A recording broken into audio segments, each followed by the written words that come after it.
Hello दोस्तों, मेरा नाम है पूजा और आज की इस वीडियो में मैं आपको बताने जा रही हूँ यूपीएससी की कोचिंग के बारे में।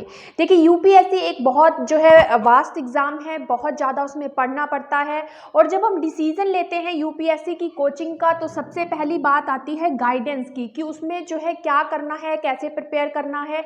ये चीज़ें जो है क्लियर हो जानी चाहिए माइंड के लिए, इसलिए जो है हम सोचते हैं कि कोचिंग ले लेते हैं। मैंने खुद यूपीएससी की जो कोचिंग है वो एक बहुत टॉप मोस्ट इंस्टीट्यूट था दिल्ली का, वहाँ से ली है। और वहाँ जो मैंने ऑब्जर्व किया है कि कुछ गलतियाँ हम स्टूडेंट्स करते हैं जिससे हमें जो है कोचिंग का पूरा बेनिफिट नहीं मिल पाता है। तो इस वीडियो के अंदर मैं आपको बताऊंगी कि आप जो है प्रिपेयर होके आपको जाना है कोचिंग के लिए। मतलब आप जो है कोचिंग के लिए ऐसे नहीं है कि ब्लाइंडली चले जाएंगे। ठीक है, हमने डिसीजन ले लिया यूपीएससी करने का, यूपीएससी क्रैक करने का, और उसके बाद जो है हम क्या करते हैं, सीधा कोचिंग की तरफ भाग जाते हैं। मतलब लेकिन हम उसके लिए प्रिपेयर नहीं होते हैं। तो हमें उसके लिए खुद को तैयार करके जाना है ताकि जो हमारा मकसद है कोचिंग लेने का वो पूरा हो सके। ठीक है, चलिए, जब आप जो है लेट्स से कि आप दिल्ली जा रहे हैं कोचिंग लेने, तो आपको क्या चाहिए?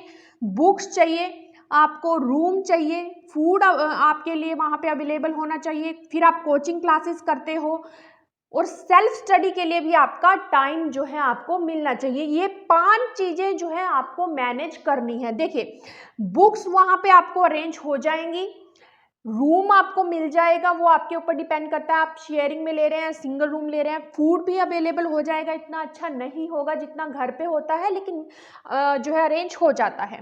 इम्पोर्टेंट जो है आपको 2 चीज़ें जो है बहुत अच्छे से मैनेज करनी आनी चाहिए कि कोचिंग क्लासेस आप जब करते हो वो, और उसके बाद आपको जो सेल्फ स्टडी करनी है वो भी। ठीक है, तो इसमें 2 चीज़ें हैं, 2 चीज़ें फ़र्क लेके आती हैं। एक तो वो स्टूडेंट्स जो प्रिपेयर होके नहीं जाते कोचिंग के लिए, वो इसको कैसे मैनेज करते हैं, और एक जो प्रिपेयर होके जा रहे हैं कोचिंग के लिए, वो इसको कैसे मैनेज कर पाते हैं। और इन दोनों में बहुत फ़र्क होता है, वो ही आपकी तैयारी में सबसे ज़्यादा जो है डिफरेंस लेके आता है। तो देखिए, मैं आपको बताती हूँ कि जब आप कोचिंग लेने के लिए जाते हो, इंस्टीट्यूट के अंदर जब आप एंटर करोगे, क्लास के अंदर जब आप एंटर करोगे, तो आपको क्या मिलेगा। एक अच्छे इंस्टीट्यूट के अंदर जो दिल्ली के अंदर है, वहाँ पे देखिए 300 से 400 स्टूडेंट्स जो हैं आपको मिलेंगे एक क्लास के अंदर। अगर आप मिनिमम नंबर भी लगाएंगे तब भी आपको 200 से 250 स्टूडेंट से कम जो है बिल्कुल भी नहीं मिलने वाले हैं। क्लास के अंदर बहुत बड़ा हॉल होता है, उसके अंदर जो है टीचर होता है जो स्टार्टिंग में खड़े होते हैं, लेकिन अगर क्लास इतनी लंबी होती है तो पीछे तक जो है कई बार टीचर दिखाई नहीं देता है, तो वहाँ पे जो है एलईडीज लगी होती हैं। मैं फुल जो है सिनेरियो आपको बता रही हूँ। फिर जब आपकी क्लास शुरू होगी, पहला जब लेक्चर लगेगा उसके अंदर आपको मोटिवेशनल लेक्चर दिया जाएगा और बुक्स की लिस्ट दी जाएगी। यानी कि ये जो चीज़ है आपकी वो यहाँ पे क्लियर हो जाएगी, आपको बुक की लिस्ट जो है मिल जाएगी यहाँ पे कि कौन से सब्जेक्ट की कौन सी बुक्स आपको पढ़नी चाहिए। फिर आपके जो लेक्चर्स होते हैं वो 1 से 2 घंटे का लेक्चर होता है।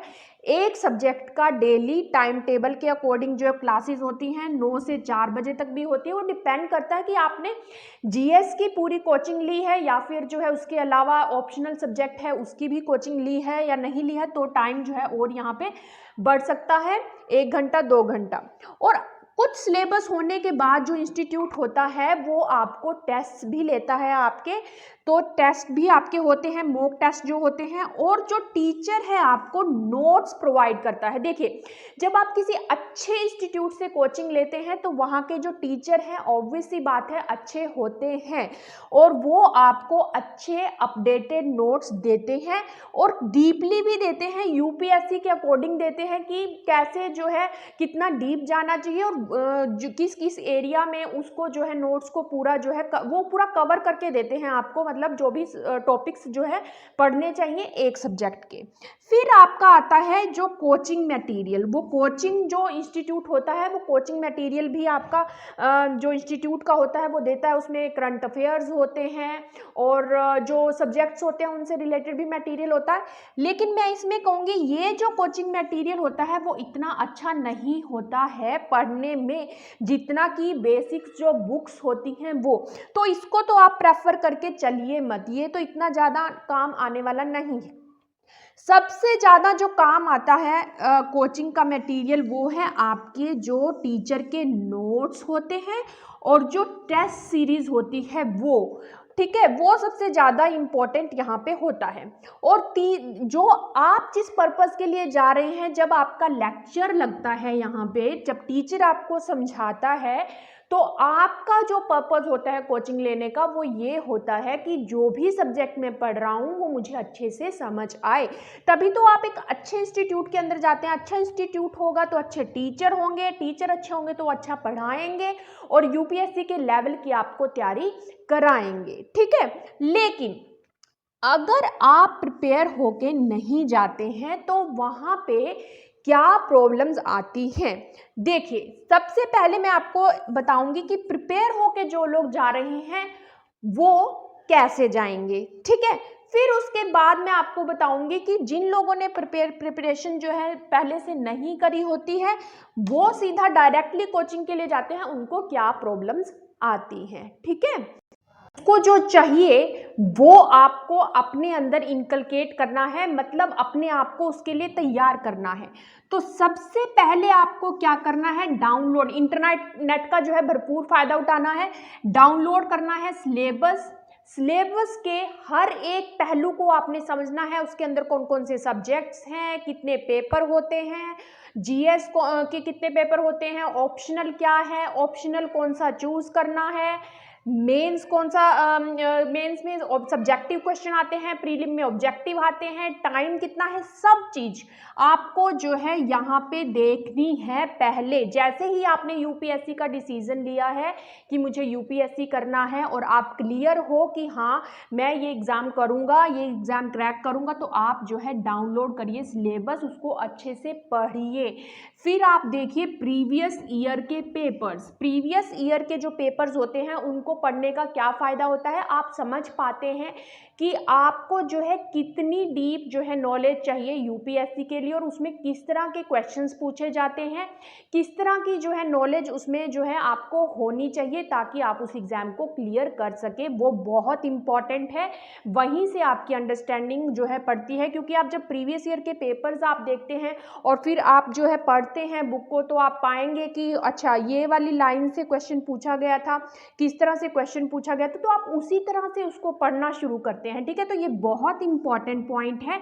फिर देखिए आपको तीसरा जो काम करना है वो है रीड करनी है एनसीईआरटी बुक्स 6 से 12th तक, सब सब्जेक्ट की, ज्योग्राफी हो गई, साइंस हो गई और जो पॉलिटिक्स होगी, जो भी इकोनॉमिक्स होगी, उसकी जो बुक्स हैं आपको यहीं से शुरुआत करनी है। ये तो आपको कहीं पे भी चाहिए यूपीएससी की प्रिपरेशन के लिए, सबसे बेसिक जो है यहीं से स्टार्ट होता है, 6 से 12th की जो एनसीईआरटीज होती है। तो कोचिंग जाने से पहले आपको ये रीड करनी है, ये आपको समझनी है, 6 से 12th की जो एनसीईआरटीज होती है उनके अंदर क्या है, ये सब आपको पहले से ही पढ़ के जाना है।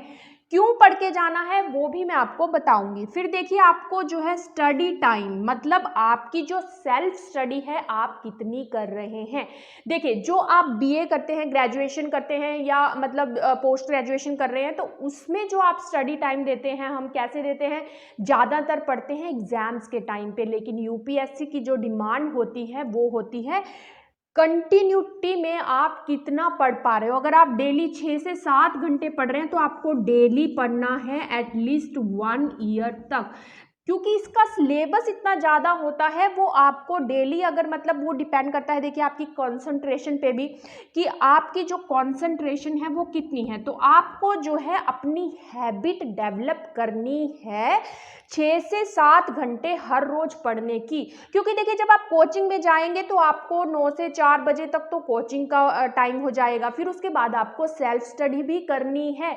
ऐसा तो है नहीं कि आप घर पे आराम फरमा रहे थे, आपको यूपीएससी करने का, क्रैक करने का जो है डिसीजन आया, आप कोचिंग के लिए चल दिए और आपकी जो हैबिट्स है क्या वो एकदम से चेंज हो जाएंगी? नहीं, वो कभी भी चेंज नहीं होती है एकदम, उनको टाइम देना पड़ता है चेंज करने के लिए।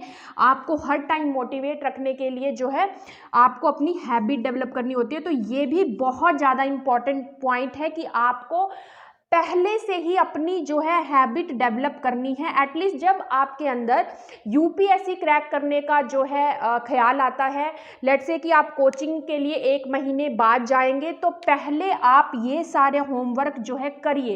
एटलीस्ट एनसीईआरटी जितनी आप पढ़ पाएँ उतनी तो पढ़िए अगर आपके पास कम टाइम है। लेकिन अगर आपने पहले से ही सोच रखा और आपके पास ज़्यादा टाइम है कोचिंग का जो बैच शुरू होने से पहले, या फिर आप तभी जाइए जब आपकी जो ये एनसीईआरटी बुक्स हैं एटलीस्ट वो कवर हो जाएं, और आप जो है स्टडी टाइम अपना जो है पूरा फिक्स करके चलिए कि ये मुझे हर रोज़ पढ़ना है।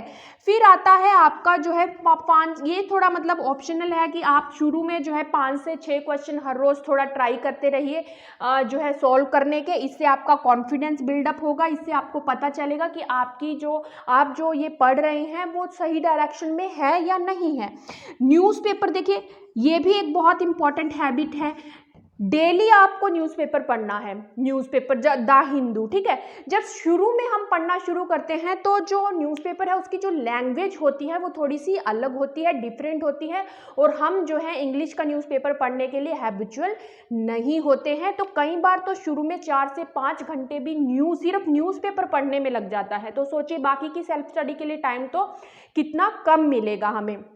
तो अगर ये भी हम पहले से ही अपने आप को तैयार कर लें कि अपना जो टाइम है वो कम कर लें, कि भाई पहले हमें 4 से 5 घंटे लगते थे, अब धीरे धीरे हम पढ़ रहे हैं, रोज़ पढ़ रहे हैं न्यूज़पेपर, तो वो 1 घंटा आपका आ जाएगा मिनिमम।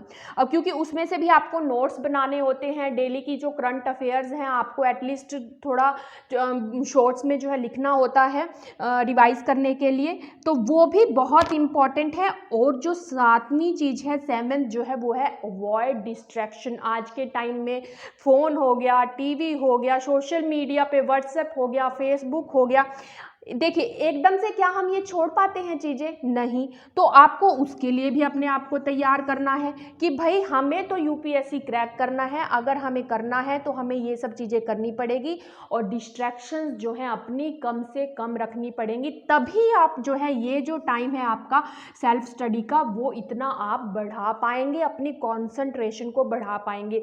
और मैं आपको लिख के देती हूँ कि ये सब चीज़ें अगर आप जो है अच्छे से कर लेते हैं तो कोई भी आपको यूपीएससी क्रैक करने से नहीं रोक सकता। क्योंकि मैक्सिमम जो स्टूडेंट्स होते हैं वो कहाँ पे स्ट्रगल करते हैं, चाहे वो कोचिंग ले रहे हैं या नहीं ले रहे हैं, वो इन चीज़ों पे स्ट्रगल करते हैं। मतलब ना तो वो जो है शुरू में पहले बुक्स को देखते रहेंगे कि कौन सी पढ़नी है, जबकि सब बताते हैं कि एनसीईआरटी आप पढ़िए, तो सबसे पहले एनसीईआरटी ही पढ़िए, सबसे पहले इसी पे फोकस करिए, उनको ही अच्छे से पढ़ लीजिए, फिर आप बेसिक बुक्स के बारे में बात करिए, फिर आप अपनी स्टडी टाइम जो है वो तो एटलीस्ट मैनेज करिए। आप 1 महीना पढ़ के देखिए खुद से कि आप 6 से 7 घंटे 1 महीना 2 महीना अच्छे से पढ़ पा रहे हैं या नहीं पा रहे हैं, इतना टाइम दे पा रहे हैं कि नहीं दे पा रहे हैं, कॉन्सेंट्रेशन आपकी इतनी बन पा रही है नहीं बन पा रही है, तो वो आपको जज करना है। फिर ये न्यूज़पेपर भी आपको पढ़ना बहुत ज़रूरी है। तो मेरा कहने का मतलब है कि ये सब चीज़ें आप जो है कोचिंग जाने से पहले जो है कर लीजिए, तैयार कर लीजिए आपको खुद को कि हाँ ये जो एग्ज़ाम मुझे क्लियर करना है। अब देखिए क्या फ़ायदा होगा इससे, जब आप क्लास के अंदर जो है एनसीईआरटीज पढ़ के जाएंगे, आपको सिलेबस के बारे में पता होगा और प्रीवियस ईयर पेपर्स के बारे में पता होगा। जो क्लास के अंदर जो टीचर आपको मटेरियल समझा रहा होगा, जो भी चीज़ें समझा रहा होगा, उसकी एटलीस्ट 80 से 90% आपको जो है अच्छे से समझ में आएगा अगर आप बेसिक एनसीईआरटीज जो है पढ़ के जाते हैं। ये बहुत इम्पॉर्टेंट है, ये आपको समझ आएगा टीचर, क्योंकि ज़्यादातर इन्हीं में से समझाएगा, और बाकी प्लस वो थोड़ा अपडेटेड मटेरियल आपको देते हैं, तो वो चीज़ें आपको समझ में आ जाएंगी कि देखिए ये तो मैंने एनसीईआरटीज में भी पढ़ा, ये टीचर ने मुझे आजकल के टाइम पे क्या चल रहा है करंट अफेयर से रिलेटेड वो भी बता दिया, तो वो तो मेरा एक सोने पे सुहागा हो गया, मुझे तो वो यहाँ पे एक बार पढ़ लिया आपने, यहाँ पे आपकी वो रिवीजन हो गई। इससे क्या होगा, अगला क्वेश्चन, मैनी डाउट्स तो आपके जो है क्लियर हो जाएंगे। यहीं पे आपने यहाँ पे अपने जो है डाउट्स देखिए लिख के रखने हैं कि मेरे ये डाउट्स हैं और ये मुझे जाके क्लियर करने हैं। तो ये जो है आप क्लियर करेंगे टीचर से। देखिए, जब क्लास के अंदर 200 से 300 स्टूडेंट्स होंगे और आप बिना प्रिपेयर करे, बिना ये जो सब्जेक्ट मैटर है पढ़े आप अगर जाओगे, तो पहले तो आपको जो है ये मटेरियल ही समझ में नहीं आएगा। देखिए, उसका तो बहुत कम आपको समझ में आएगा।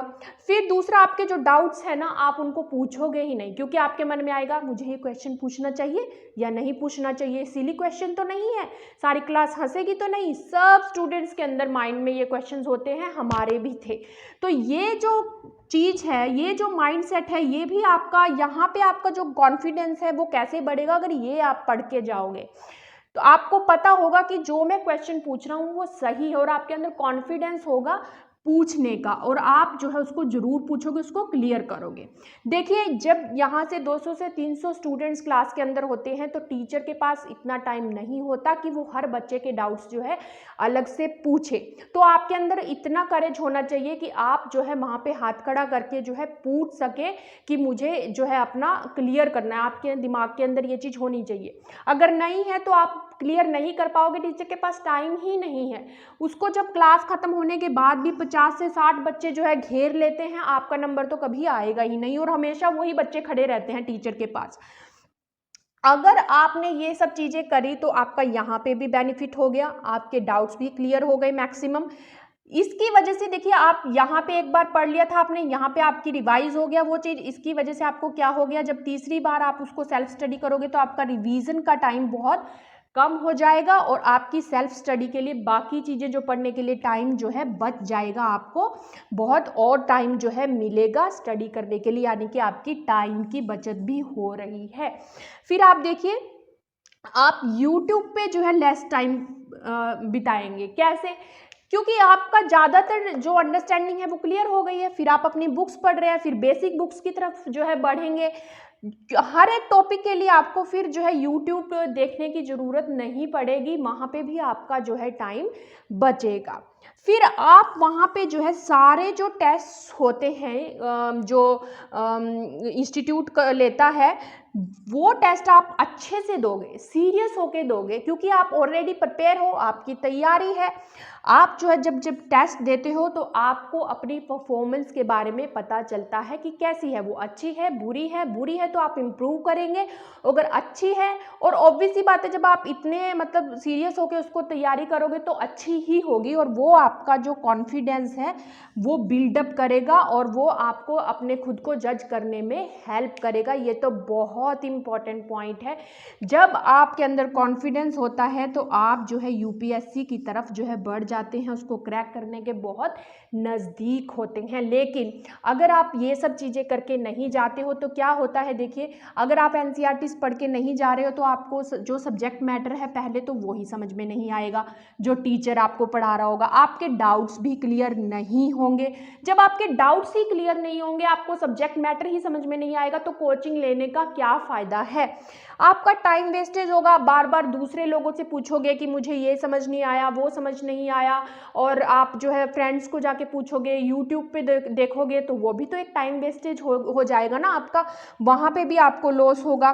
फिर आप जब इस चक्रव्यूह में फंस जाते हैं तो आपका कॉन्फिडेंस जो है बहुत कम हो जाता है, और आप जो है यूपीएससी से दूर होते चले जाते हैं। मतलब आप जो कंपटीशन है उसके अंदर पीछे होना शुरू हो जाते हैं। और देखिए, जब आप टेस्ट भी इसके अंदर दोगे, क्योंकि आपकी प्रिपरेशन ही नहीं है, तो आप टेस्ट कैसे दोगे?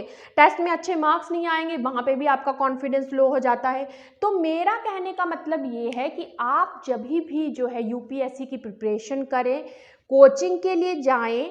कोचिंग देखिए ऑनलाइन भी होती है। ऑनलाइन अगर आप कोचिंग ले रहे हैं तो उसमें भी तो आपको यही चीज़ मतलब होती है, यही लेक्चर्स होंगे, यही सब चीज़ें वो बताएंगे जो कि ऑफलाइन में बताते हैं। तो वहाँ पे भी आपको ये सब चीज़ें काम आने वाली है। ऐसा नहीं है कि ऑनलाइन कोचिंग में वो कुछ डिफरेंट बता देंगे। उसमें सिर्फ एक ही फ़र्क होगा कि आपको जो है ट्रैवलिंग का टाइम बच जाएगा, और आपको जो है खाना घर का मिल जाएगा। तो वो भी बहुत अच्छी चीज़ है, लेकिन वो आपके ऊपर डिपेंड है कि आप ऑनलाइन कोचिंग ले रहे हैं या फिर ऑफलाइन कोचिंग ले रहे हैं। लेकिन दोनों कोचिंग के अंदर आपको अपने आप को प्रिपेयर करना है यूपीएससी के लिए।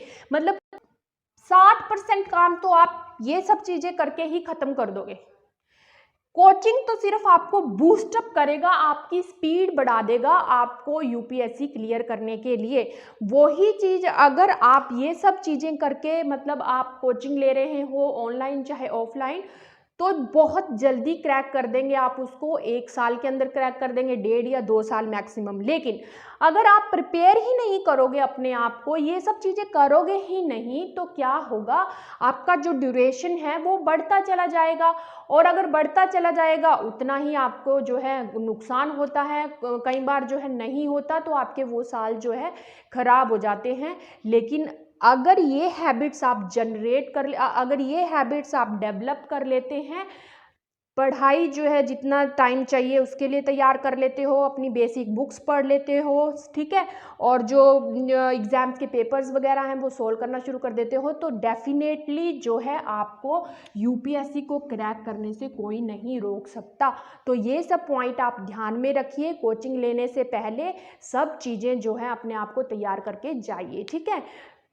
आपको अगर ये वीडियो जो है अच्छी लगी हो तो आप इसको ज़्यादा से ज़्यादा शेयर करिए, लाइक करिए। मिलेंगे हम नेक्स्ट वीडियो के अंदर। बाय।